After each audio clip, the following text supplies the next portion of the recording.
জন্য বৈধ পন্থা অবলম্বন করতে হবে। আল্লাহকে অসন্তুষ্ট করে, আল্লাহ পাকের নাফরমানি করে স্বামী স্ত্রীর ভালোবাসা বাড়াবো, এটা জায়েজ নাই।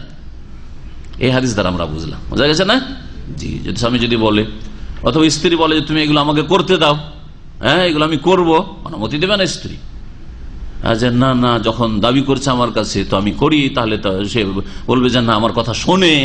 আজকাল তো আবার মহিলারাই বেশি স্বামীকে কথা মানাতে চায়, পুরুষদের চলে না আজকাল, মহিলাদেরই বেশি চলে, ঠিক কিনা? না ভুল বলছি?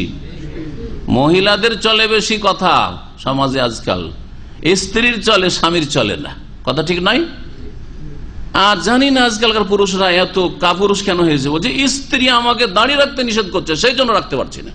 আর আপনার একজন পুরুষের ক্ষমতা হলো না যে তোকে চুল রাখতে দিব না, এই কথা বলার ক্ষমতাই হলো না। হাজার হাজার মুসলিম মহিলা স্বামীদেরকে দাঁড়িয়ে রাখতে বাধা সৃষ্টি করছে, আর তাদের কাছে গিয়ে সারেন্ডার করছে। হ্যাঁ, সামিয়ানা ওয়া আতানা, আল্লাহকে বাদে তোমার কথা শুনলাম আর মানলাম, কথা বুঝছেন?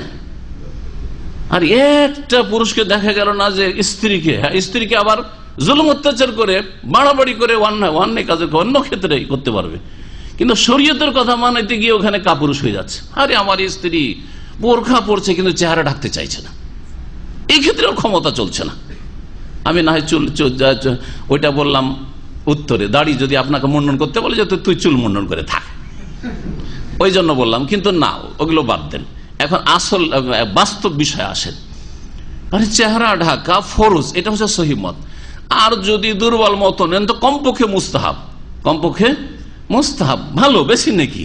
আর চেহারাতে আসল ফিতনা, আপনার বিবির দিকে সবাই তাকাবে, এটা ভালো নাকি, আপনাকে ভালো লাগছে, তা আপনার কেন এখানে ক্ষমতা চলে না যে ভাই আমার স্ত্রীকে মানাইতে এখনো পারছি না, আসলে ধনীর মেয়ে না, আর তারপরে কলেজ ইউনিভার্সিটি পড়েছে না, আর চেহারাটা ঢাকতে আরো কিছুদিন সময় লাগবে, বোরখাটা ধরেছে, বোরখা তো আগে পড়তো না, শাড়ি পরে ঘোরাফেরা করতে, এখন বোরখাটা ধরেছে কিন্তু চেহারাটা রাখছেন। এখানে গিয়ে আপনি তার কাছে জি হুজুরি করছেন, জি হুজুর আপনি যদি চেহারাটা ঢাকেন তাহলে খুব ভালো হয়। হ্যাঁ, এটুকু করতে পারছেন না, আপনি হুকুম দিতে পারছেন না, অথচ আপনাকে আল্লাহ পাক হাকিম বানিয়েছেন। কাপুরুষ কেন হয়তো। আসি এখন পরের হাদিসটি।